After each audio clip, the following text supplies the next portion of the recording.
It was a pleasing performance. You know, there were some star players tonight. Fleck's had his iron brew. No Jimmy Fleck. We've got John Fleck here tonight, ladies and gentlemen, and he's playing beautifully. We just about got through that 1-1-0. I don't think I've ever felt so uncomfortable in a game we were really comfortable in for the most part.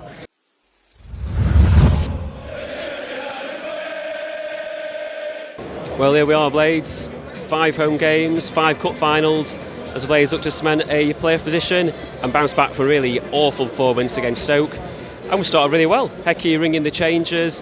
Felt a bit harsh for Robinson to be dropped, and R&D. Thought R&D actually had a decent game against Stoke, but actually Ender comes in and he's looking all right. Not the prime Ender from the Premiership season, but he's doing very well and actually offering, I'd say, more than R&D has. And some players just have an absolute blinder. I mean, Fleck's had his iron brew. No Jimmy Fleck. We've got John Fleck here tonight, ladies and gentlemen, and he's playing beautifully. Some crisp passing, scooping the ball out of the air majestically. I think Davis has been really solid. And I'd say he's been good. I think it's clear that in the international break we've been working on our throw-ins and set pieces, which is nice to see. Some good throw-ins for once, instead of kind of players looking around aimlessly, not knowing what to do. And we score directly from a set piece, a decent corner finally. None of this to the back post to Egan to head it across and nothing happens or he misses it. A smart move. And Norwood, I can't believe it. I'm actually reporting on a Ollie Norwood goal and a goal in the first half for United as well.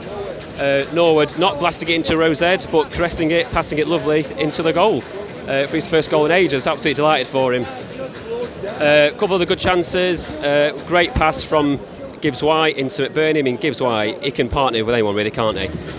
Soft header from McBurney though, was unfortunate but on target. And Berger absolutely running through, steam train, no one can stop that guy.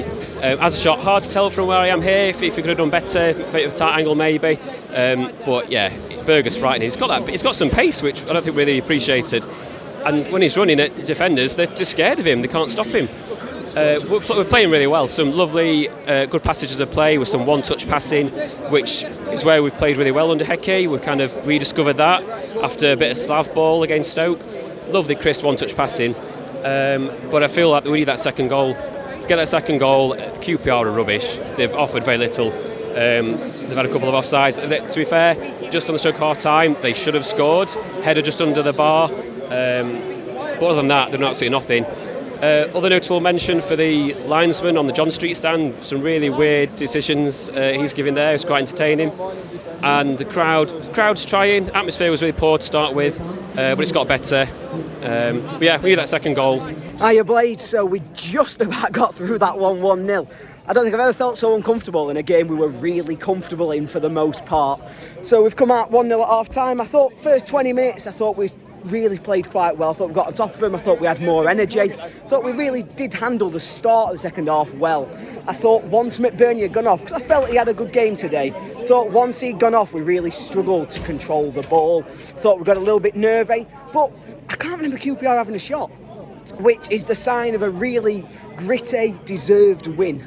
And I think we did battle for that one today. I don't think it was easy, but they're not all going to be easy, are they? What they've got to be is organised and strong, and we were. And at this point in the season, you've just got to get them points. We've got to keep winning. You know, we've got a huge game now on Saturday, and the pressure on that is slightly less because of this great result that we've got here tonight. I have to admit, I'm a bit disappointed with QPR. Didn't think they were very good at all. You can see why they've started to drop out of it, maybe. So hopefully, you know, we've ruled one out and we've just got to keep going. We've got 4 more massive home games, a couple of games to play away. See how many points we can get by my reckoning. What do we need? 10? 12? Hopefully we can do it. We just need more nights like that, more clean sheets, and more just being strong, being organised and getting those wins. It's a shame to see 𝐍𝐸𝐍 go off injured. I thought he'd started pretty well. It just sums up United at the minute, doesn't it? Doesn't matter who plays, doesn't matter where they play, somebody goes off injured. Hopefully it's not too bad. Hopefully he'll be back for the weekend, or if not, the one after. We don't want him missing much football. But can't complain too much, can we? We'll win like that. Yeah, thanks very much indeed, Ollie. Yeah, positives and negatives for tonight. Well, you know, the positives, let's start with the positives first. It's 3 points. It's us back into the playoffs. Fantastic stuff. We're moving in the right direction again after the setbacks that we've faced and the kind of drop in form. we actually looked purposeful tonight with measure. But a 1-0 win is a 1-0 win and all that. But, you know, let's not get too excited about it. There was large areas of that game where we didn't capitalise on anything. We just played tidy passing triangles around the flanks, and we failed to get into key areas to put key balls into the box or balls to feet to the strikers. You know, McBurney was starved of chances. You know, Jefferson, when he came on, had to dig a lot of stuff out of his own feet. And, you know, that's where it all counts for us. We should have punished QPR tonight. We should have really put them under the hammer, you know, and did what we did to Swansea and did what we did to Middlesbrough as well. And we should have really got the win that we deserved with benefits to show Bournemouth on Saturday exactly Sheffield United are back. Tonight was a pleasing performance. You know, there were some star players tonight. Fleck had a really good game. You know, he was back to his usual John Fleck self instead of Jimmy Fleck, and he was grafting and he was winning the ball back. Bit of a pointless yellow card near the end as well. But you know, we did what we could tonight. We did the job. It was a workmanlike performance. But you know, really, we had far many more gears to go through tonight. And instead of getting caught in these areas out wide and sort of passing it around the back, get forward, get the ball forward. Let's get it to these key players in the box and let's get some goals scored. Let's get the crowd lifted. Let's show Bournemouth on Saturday exactly what we're made of, and we are a force to be reckoned with. Yeah, but 3 points is 3 points when all's said and done. You know, let's keep it positive. Well done, Sheffield United. You know, let's get our wheels back on the rails and let's get our position established in the playoffs, and let's get at this season and get something from it. Great bounce back performance today from Sheffield United, getting the 1-0 win over QPR at home.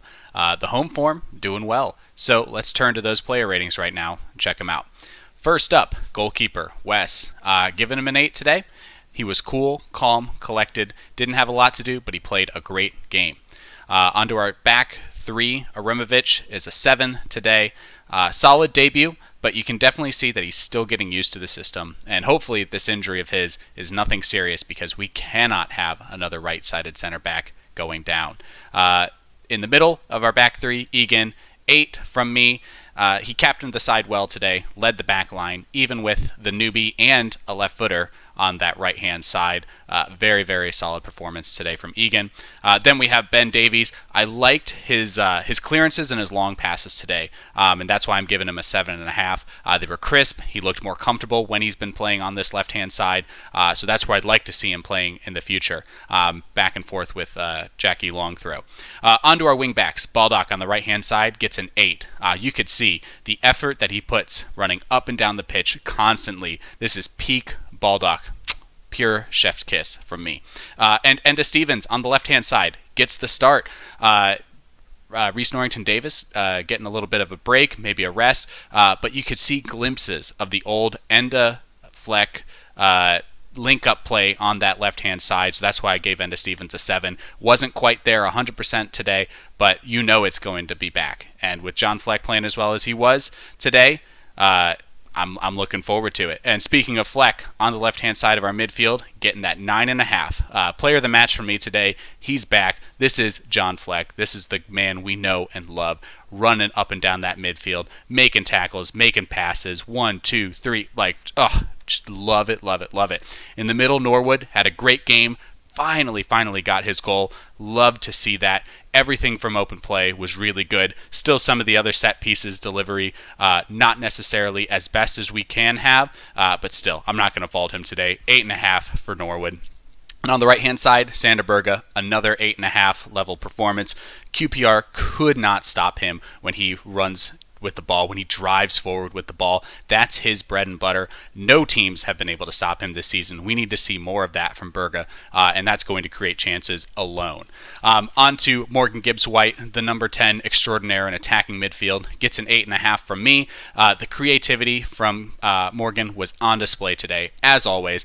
Just unfortunately didn't have that assist or that goal in the back of the net, but still, most creative player on the field, bar none. Love to see it. He has to be out there playing every single day. And then finally up top, we had Ollie McBurney as striker. I'm giving him a 9 for our number 9, Ollie McBurney. Yes, he was pressing, he was passing, his power, all of that on display today. I love to see him in that role. He was very influential with and without the ball. Coming off the field, maybe just a precaution, putting Jebo on, getting some minutes in his legs, but still, Ollie McBurney, he's got to start until Sharp gets back fully and healthy. On to our subs, we had Jackie Longthrow coming on for Jeremovic. Jackie gets a 7 from me, but that's because he needs to play on the left-hand side. He was very solid, great defensively, but you could tell on his clearances, anytime he had to use his right foot, a little shaky. So, Hecky, put him on the left side going forward. Jebo, very, very, very, very fast. All I saw from him was pace today. Pace, pace, pace, and more pace. But that's not a bad thing. We just got to get that last couple things involved, get him some service, see what he can do when he's attacking the ball. Maybe he can get a goal for us in the next couple games. And finally, Ben Osborne also gets a 7 like all the other subs today. He's a super sub. He can play anywhere. And today, it was right midfield. So who knows where Ben Osborne's going to pop up next, but you know he's going to be on the field as a sub, as a starter, whatever we need. Love to see it. And finally, the manager, Paul Heckenbottom, gets an 8.5 from me today. It was a great turnaround performance, like I said, after this weekend's result, and we need to make sure that we keep this result rolling against Bournemouth on Saturday. And speaking of getting great results, the best way you can get great results and great news, great content about Sheffield United is hitting the like button, leaving a comment on this video, and of course, subscribing to the Sheff United Way for the best and award-winning Sheffield United fan content. We'll see you in the next one.